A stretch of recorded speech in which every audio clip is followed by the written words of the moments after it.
의 말씀을 가지고 주님만이 우리의 유일하며 가장 안전한 피난처가 되신다 하는 제목으로 말씀을 함께 나눌 때에 큰 은혜의 시간 되시기를 주의 이름으로 축원합니다. 우리가 만난 이런 어려운 상황들 가운데서 이제 하나님 앞에 감사할 수 있는 이런 모든 상황들을 우리가 살펴보면 다윗도 같은 상황에 처해 있었다는 것을 금방 깨닫게 되어집니다. 다윗도 어려움을 만났었지만, 힘든 일을 만났었지만, 오히려 그가 하나님께서 주시는 그 은혜로 말미암아 감사하는 것을 보면, 이제 우리도 다윗의 본을 받아서 이 땅에 살아가는 동안 지금 어려운 일을 만났으나 오히려 하나님께서 나를 지키시고 보호하시고 있다는 사실에 감사함으로 영광 올려드릴 수 있는 그런 여러분 다 되시기를 주 이름으로 축원합니다. 먼저 시편 11편은 다윗이 사울 왕에게 생명의 위협을 받고 있을 때에 부른 노래입니다. 그때의 사람들의 생각과 다윗의 생각은 근본적으로 큰 차이가 있었는데, 다윗의 측근들은 다윗에게 우선 사울 왕을 피해서 산으로 도망가라고 그렇게 말했지만, 다윗은 1절에서 내가 여호와께 피했는데 너희가 내 영혼에게 새같이 산으로 도망하라 함은 어찌함인가, 그렇게 이야기를 하고 있습니다. 우선 급한 물부터 끄고 보자는 사람들에게 다윗은 내가 이미 하나님께 피했는데 왜 또다시 내가 나로 산으로 피하라고 말하느냐, 그렇게 말하는 겁니다. 마태복음 6장 19절 20절을 보면 너희를 위하여 보물을 땅에 쌓아두지 말라. 거기는 종과 동독이 해하며 도둑이 구멍을 뚫고 도둑질하느니라. 그러나 내가 오직 너희를 위하여 보물을 하늘에 쌓아두라. 거기는 종이나 동독이 해하지 못하며 도둑이 구멍을 뚫지도 못하고 도둑질도 못하느니라. 그렇게 말씀합니다. 세상 어느 것도 우리를 안전하게 보호해 줄 곳은 없다라는 그런 말일 것입니다. 오직 주님께 피하는 것만이 우리를 안전하게 하신다, 그런 말씀이에요.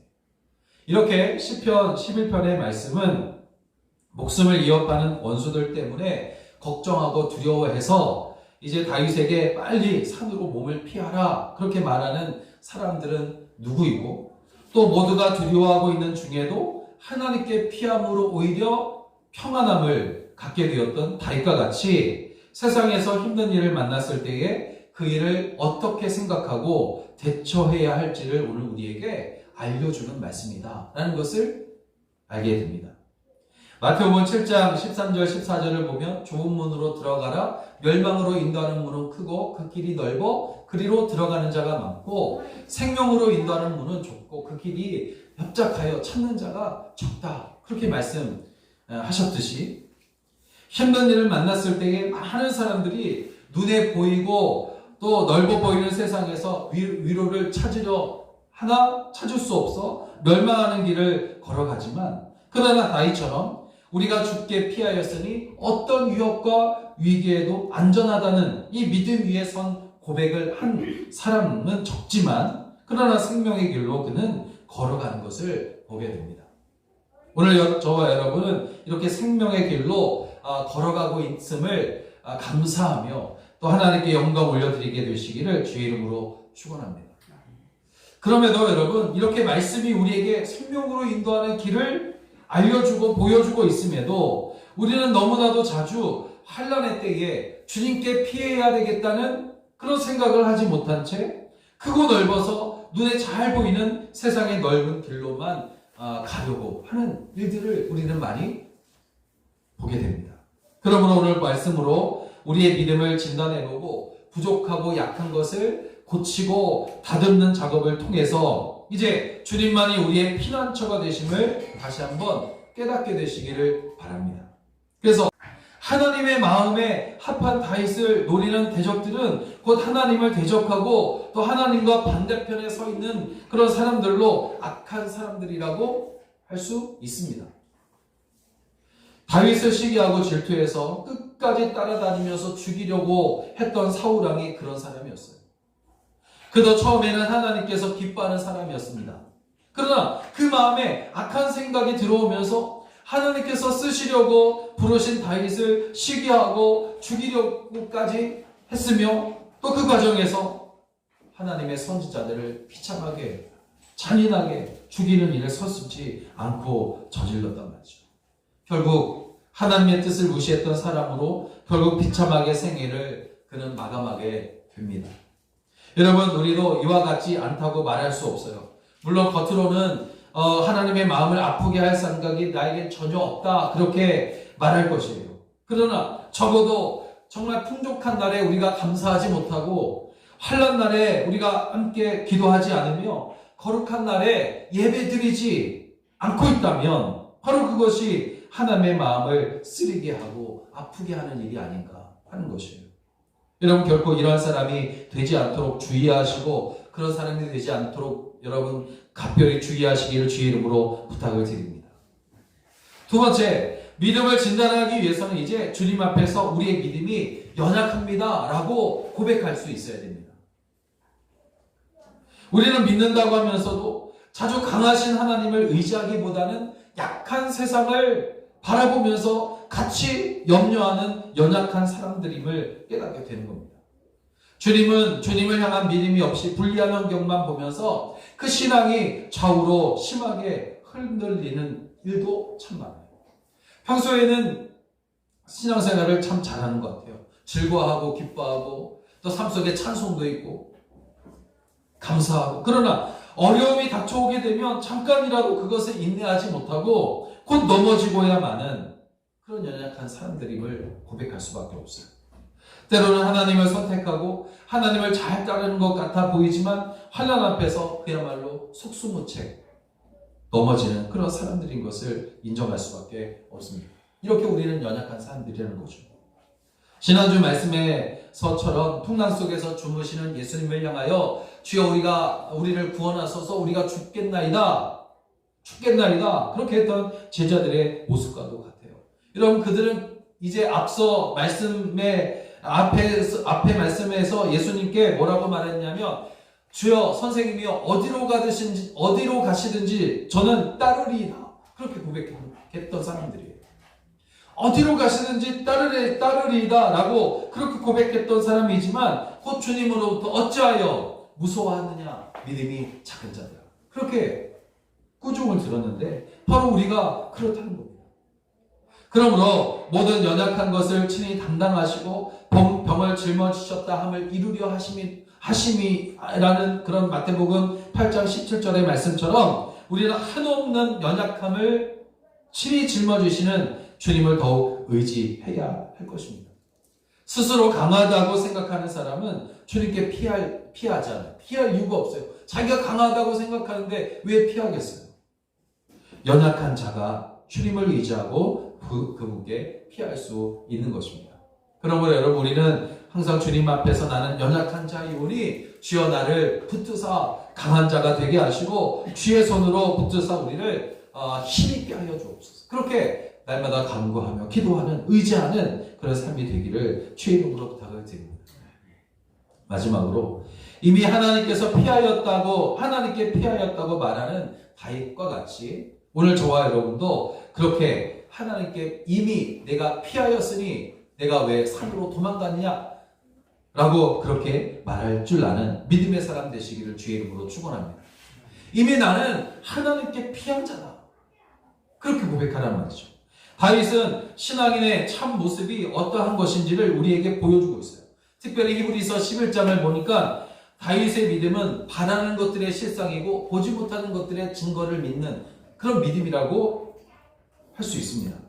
그에게서 하나님을 향한 믿음, 다른 것에 결코 양보하지 않는 그런 믿음의 본을 우리는 발견할 수 있으며 또 그에게서 그러한 믿음을 우리가 배울 수 있습니다. 여러분, 다윗과 같은 성도가 다 되시기를 주의 이름으로 축원합니다.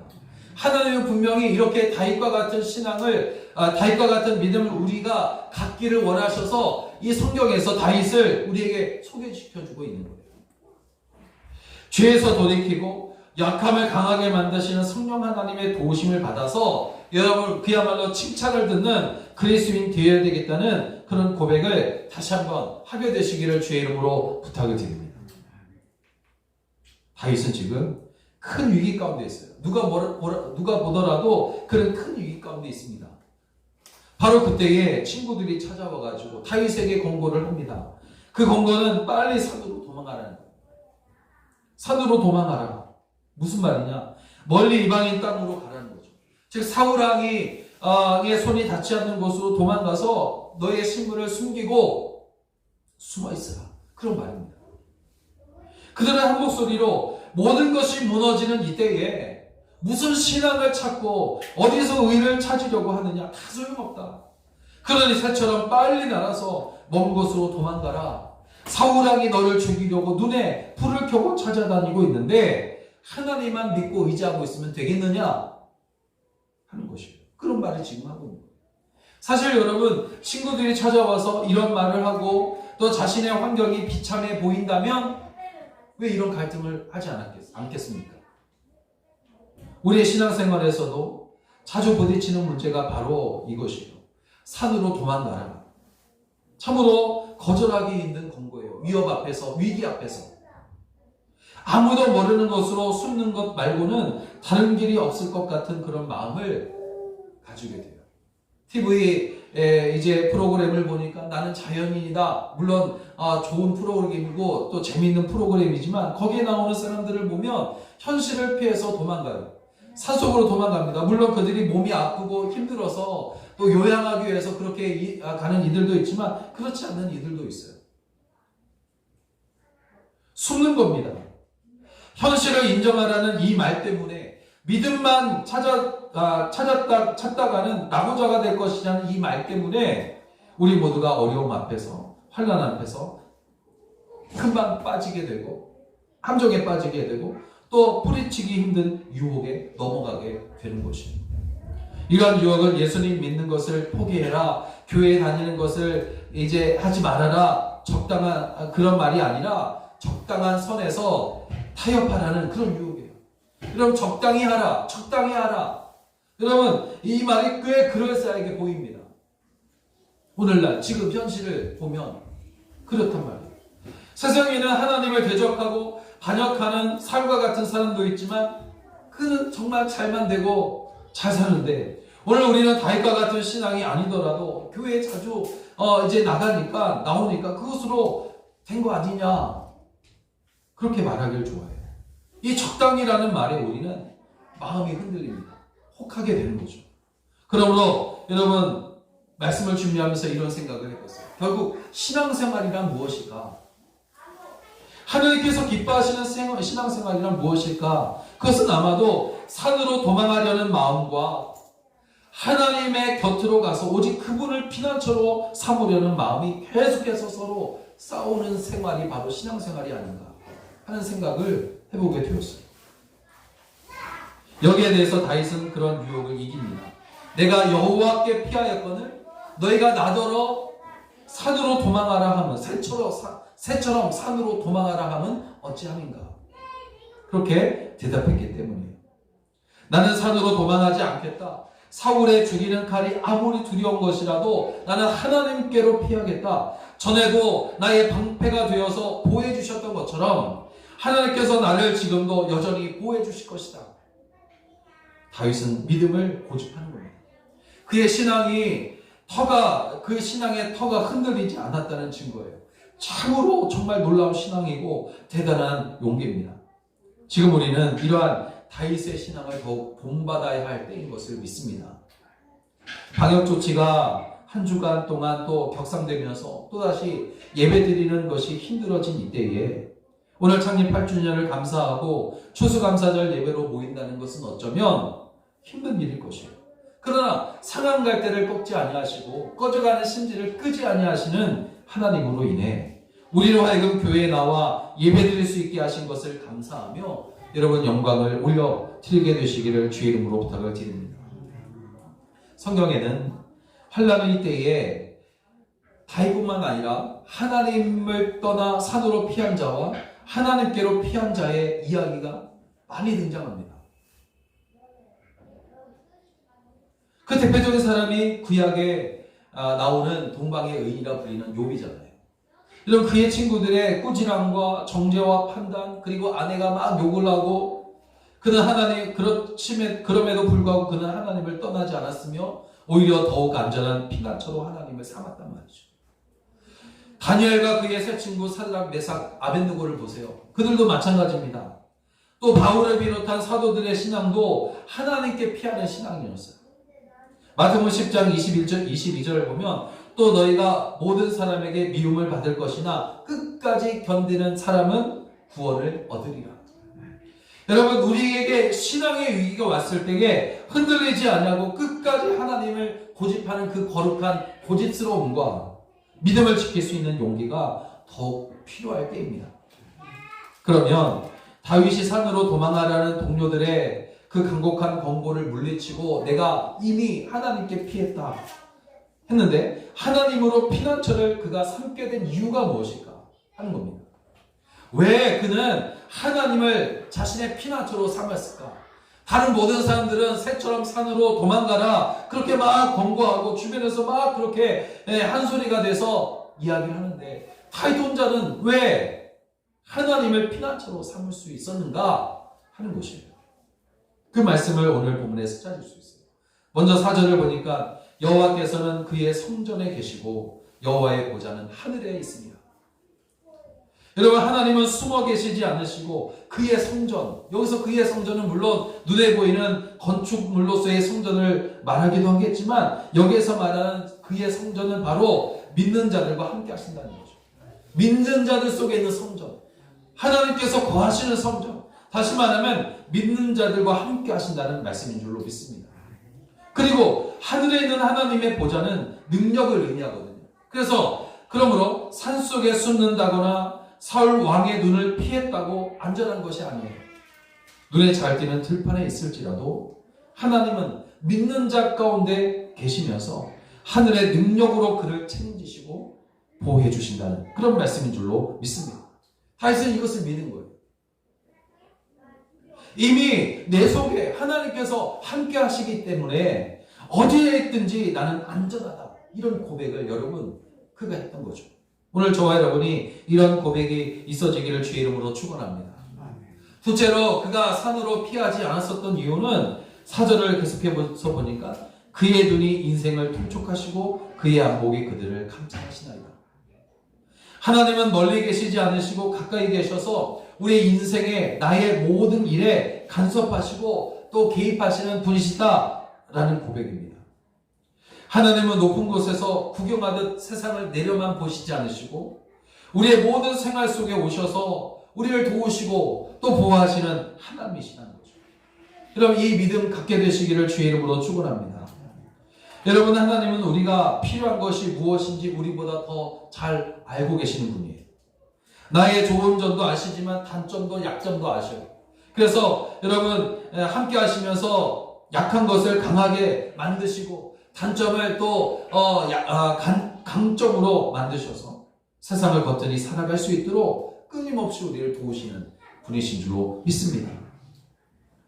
또 셋째로 5절을 보니까 여호와는 의인을 감찰하시고 악인과 폭력을 좋아하는 자를 마음에 미워하신다.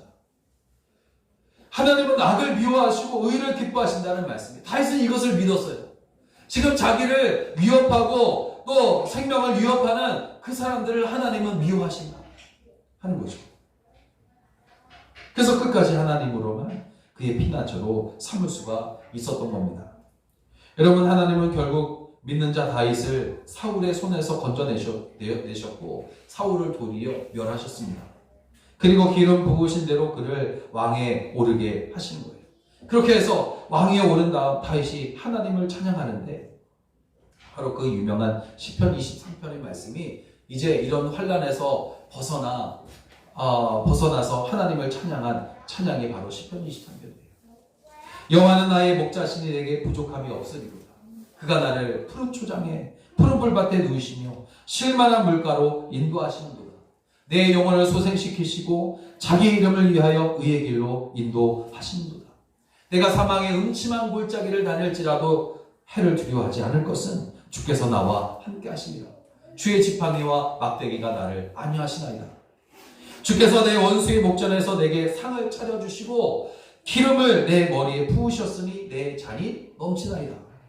내 평생의 선하심과 인자하심이 반드시 나를 따르리니 내가 여호와의 집에 영원히 살리로다. 여러분, 우리는 누구나 다윗과 같은 어려움을 만날 수 있어요. 지금 우리는 처음에 말씀드렸던 것이 같은 이유로 인해 어려움을 만나고 있어요. 이때에 신앙의 갈등을 할 수 있습니다. 그때 유혹하는 자가 와가지고 산으로 도망가라. 일단 그렇게 하는 편이 좋겠다. 산으로 도망간다 해서 믿음을 버리라는 말이 아니다. 모든 위기가 지나가고 나서 다시 잔잔해지면 믿으면 되지 않느냐 하는 유혹을 하게 될 겁니다. 그럼 우리는 산으로 도망할 것인가? 아니면 그럼에도 불구하고 하나님께로 피할 것인가? 를 두고 결정해야 합니다. 지금 많은 사람들이 하나님을 떠나 산으로 피하라는 유혹을 받고 있으며 이미 그렇게 한 사람들도 있어요. 목회자도 예외가 아닙니다. 사방으로 우겨쌈을 당하고 있다고 느껴질 때에는 정말 오만 가지 생각을 하게 되는 거예요. 정작 하나님께 엎드려 간절히 구하고 하나님의 도심을 구해야 함에도 불구하고 다른 건 먼저 내가 해보자 달려들다가 오히려 더 큰 상처를 입는 겁니다. 사랑하는 여러분, 유혹하는 소리가 있어도 결코 여러분 흔들리지 않기를 주의 이름으로 부탁을 드립니다. 다윗처럼 하나님을 나의 피난처로 삼게 되시기를 주의 이름으로 축복합니다. 하나님을 피난처로 삼지 않는다면 세상의 터가 단단해 보이고 웅장해 보이고 보여도 언젠가는 녹이 슬고 약해지고 결국에는 종과 동록이 해하며 도둑이 구멍을 뚫고 도둑질 당하게 되고 마는 거예요. 지진이 일어나고 땅이 조금만 흔들려도 모래 위에 지은 집처럼 무너져 그 무너짐이 심하게 될 것입니다.